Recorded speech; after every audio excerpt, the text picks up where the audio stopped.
नमस्कार छात्रों, आपका अपने YouTube channel AGM study point पर स्वागत है। आइए आज हम लोग जो है ना त्रिभुज के बारे में पढ़ते हैं। त्रिभुज मीन्स ट्रेंगल। आप लोग को लग रहा होगा ट्रेंगल मतलब क्या? एंगल। एंगल मीन्स क्या होता है?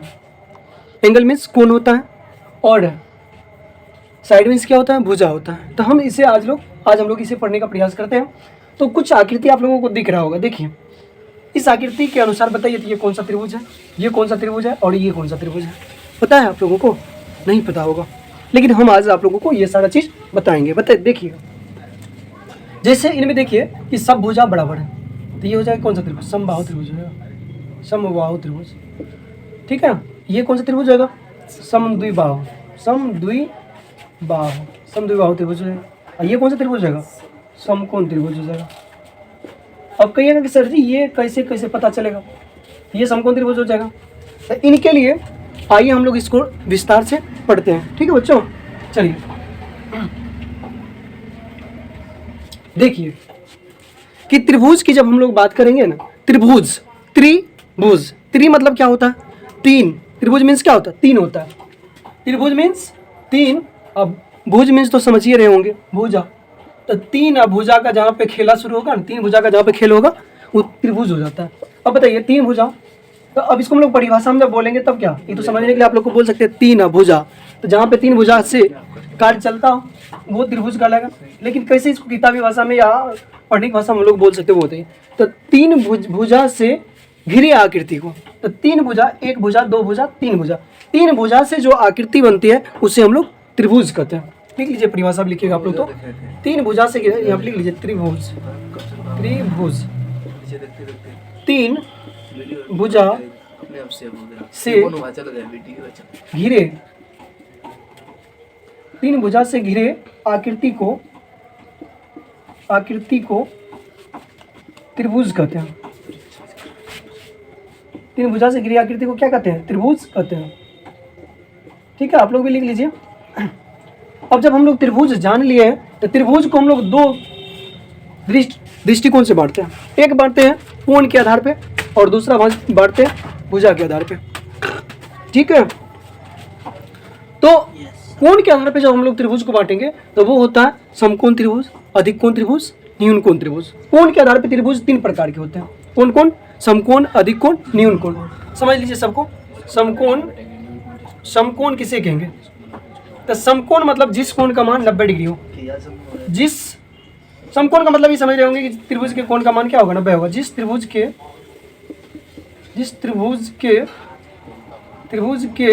एक कोण का मान, एक कोण का मान 90 डिग्री हो बच्चों। जिस त्रिभुज के एक कोण का मान 90 डिग्री हो उसे समकोण त्रिभुज कहते हैं। उसे समकोण त्रिभुज कहते हैं। त्रिभुज कहते हैं, समकोण त्रिभुज कहते हैं, त्रिभुज कहते हैं। कोई दिक्कत है? समकोण त्रिभुज कहते हैं। अब बताइए समकोण त्रिभुज में क्या बताया आप लोगों को? जिस त्रिभुज के एक कोण का मान 90 डिग्री हो उसे हम समकोण त्रिभुज कहते हैं। बस एक कोण जैसे अगर करें तो क्या हो जाएगा? तो जैसे की अगर बात करें तो जैसे देख लीजिए एक त्रिभुज बन रहा है, इसमें कम से कम क्या होना चाहिए? एगो कोण जो होगा वो समकोण हो जाएगा। ये एबीसी त्रिभुज है, ये जो है ये कोण का मान जो है 90 डिग्री है, तो ये जो है समकोण त्रिभुज हो जाएगा। और त्रिभुज की जब बात करेंगे तो तीन भुजा से घिरी आकृति को हम लोग त्रिभुज कहते हैं। इसी टाइप से आप देखिए समकोण हो गया, तो इसके बाद क्या बताए थे? समकोण, अधिक कोण और न्यून कोण। देख लीजिए समकोण, अधिक कोण और न्यून कोण। तो समकोण जब हो गया, इसके बाद देख लेते हैं हम लोग अधिक कोण। अधिक कोण, अधिक कोण, अधिक मतलब समझ रहे हैं आप लोग ना? अधिक मतलब ये लग रहा है कि ज्यादा वाला बात कर रहे हैं। तो अधिक मतलब समझ लीजिए जो 90 डिग्री से अधिक की बात करता हूँ। तो जिस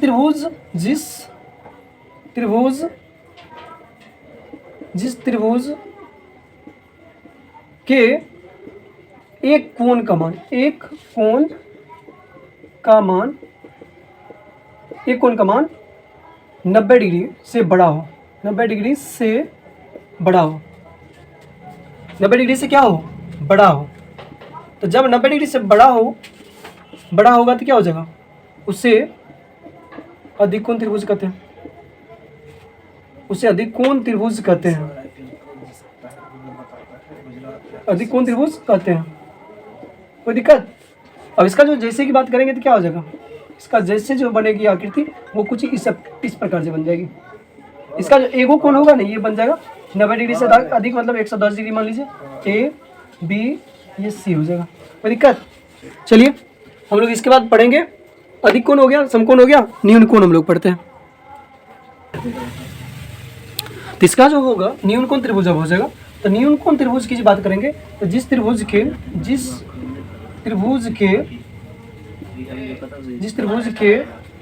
सभी कोण का मान, सभी कोण का मान 90 डिग्री से छोटा हो, जिस त्रिभुज के सभी कोण का मान 90 डिग्री से छोटा हो उसे न्यून कोण कहते हैं। न्यून कोण त्रिभुज कहते हैं। न्यून कोण त्रिभुज कहते हैं। जैसे अब इसका अगर हम लोग बोले चित्र कैसे बनेगा तो देख लीजिए। जैसे बन जाएगा न्यून कोण में सभी कोण इसका जो है ना वो 90 डिग्री से छोटा होगा। ये मान लीजिए 40 हो जाएगा, ये 50 हो जाएगा, ये मान लीजिए ना 40 हो गया, इसको 70 कर लीजिए, इसको भी 70 कर लीजिए। तो कितना हो गया 90 डिग्री से सब कोण छोटा है, 70 70 140 40 180। तो यही हमारा चित्र बन जाएगा। मतलब जिस त्रिभुज के सभी कोण का मान 90 डिग्री से छोटा हो ऐसे त्रिभुज कौन सा त्रिभुज कहलाएगा, न्यून कोण त्रिभुज कहलाएगा। बच्चों कोई दिक्कत? आइए ये तो हम लोग जान लिए कि त्रिभुज के कोण के आधार पे कितने भाग हैं। तो कोण के आधार पे त्रिभुज के 3 भाग हैं। कौन कौन है? समकोण, अधिक कोण, न्यून कोण। अब इसी टाइप से हम लोग जानेंगे कि त्रिभुज के भुजा के आधार पे कितने त्रिभुज होते हैं।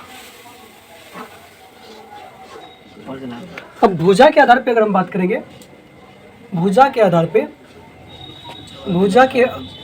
पे भी त्रिभुज 3 प्रकार के होता है। भुजा के आधार से भी त्रिभुज जो होता है 3 प्रकार के होता है। 3 प्रकार का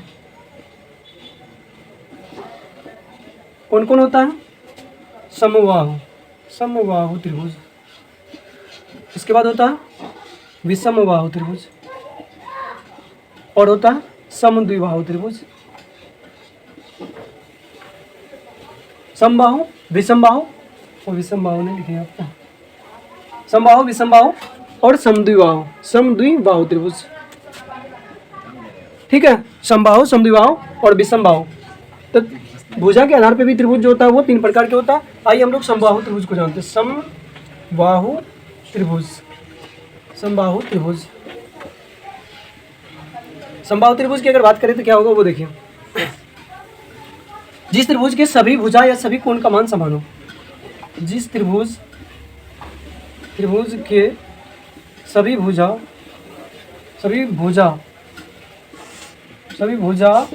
का मान समान हो उसे समबाहु त्रिभुज कहते हैं। समबाहु त्रिभुज कहते हैं।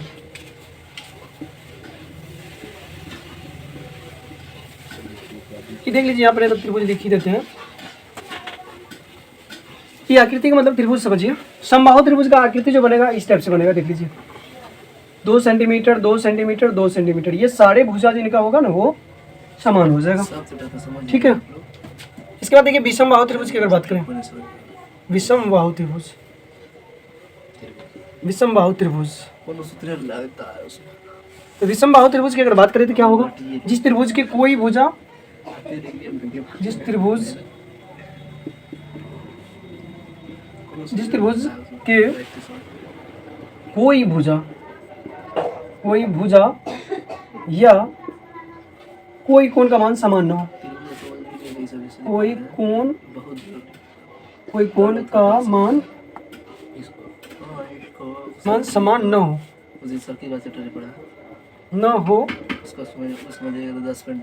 ठीक है। तो जिस त्रिभुज के कोई भुजा या कोई कोण का मान समान न हो उसे विषमबाहु त्रिभुज कहते हैं। विषमबाहु त्रिभुज कहते हैं बच्चों।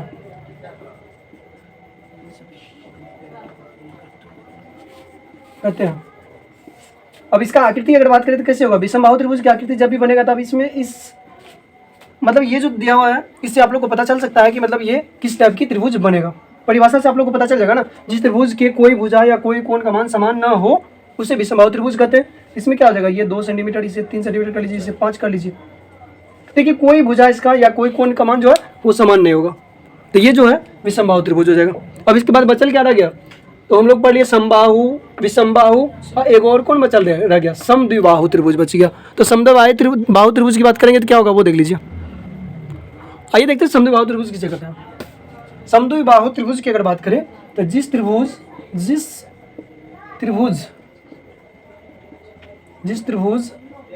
के दो भुजा का मान समान हो उसे समद्विबाहु त्रिभुज कहते हैं। समद्विबाहु त्रिभुज कहते हैं।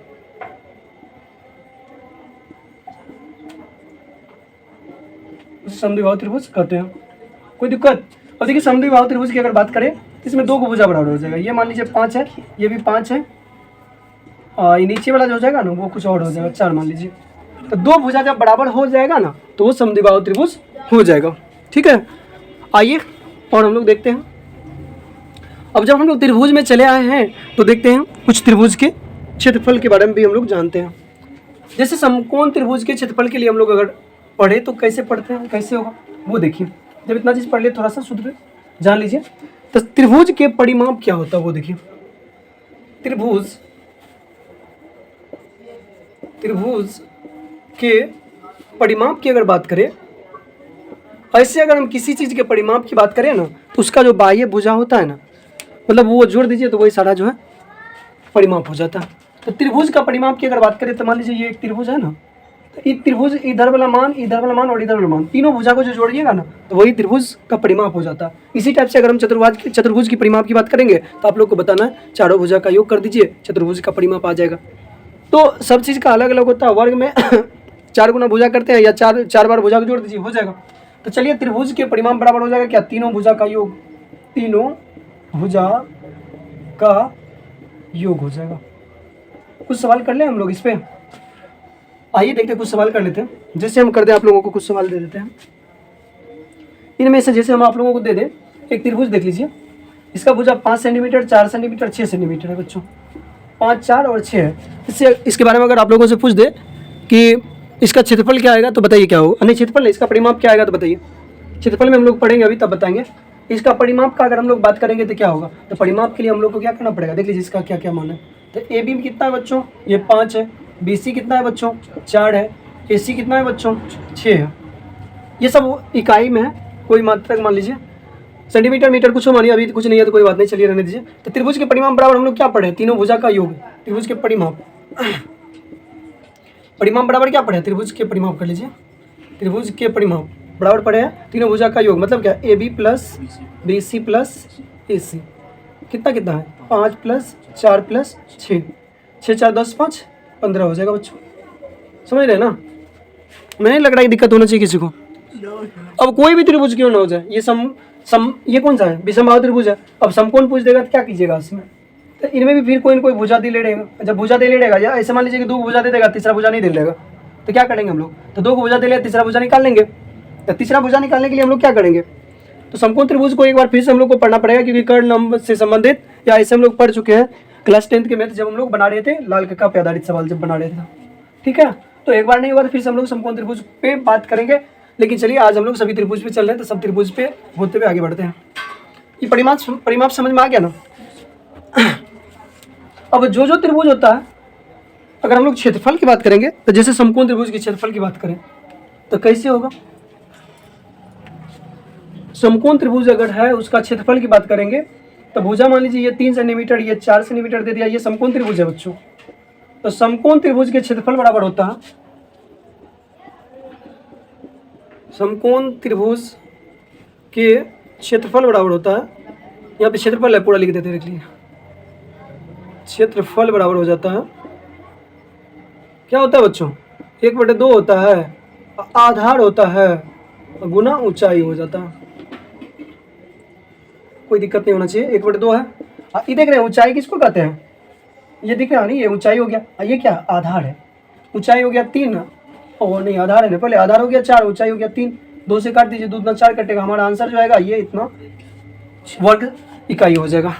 कोई दिक्कत नहीं ना। चलिए आगे देखते हैं हम लोग अगला सवाल को। अब इसी टाइप से अगर तू लोग इधर अगर दे दे इसी टाइप से कि समबाहु त्रिभुज के क्षेत्रफल बराबर हम लोग क्या लगाएंगे, तो समबाहु त्रिभुज के क्षेत्रफल बराबर क्या होता है?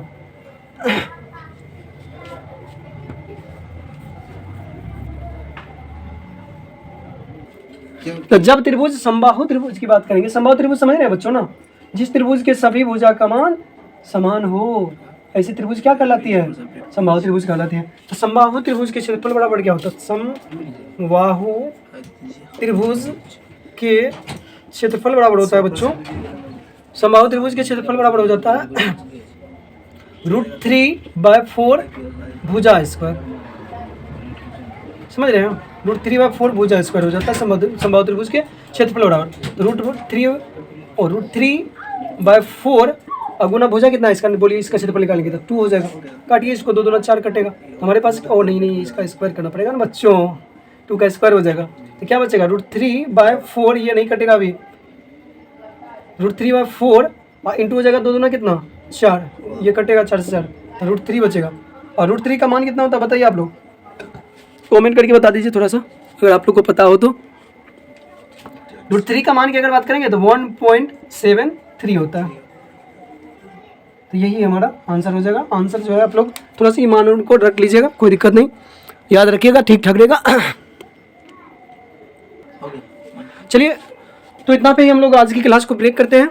अगर वीडियो अच्छा लगा हो तो शेयर, लाइक और सब्सक्राइब तीनों कीजिए। शेयर, लाइक और सब्सक्राइब तीनों करना है बच्चों।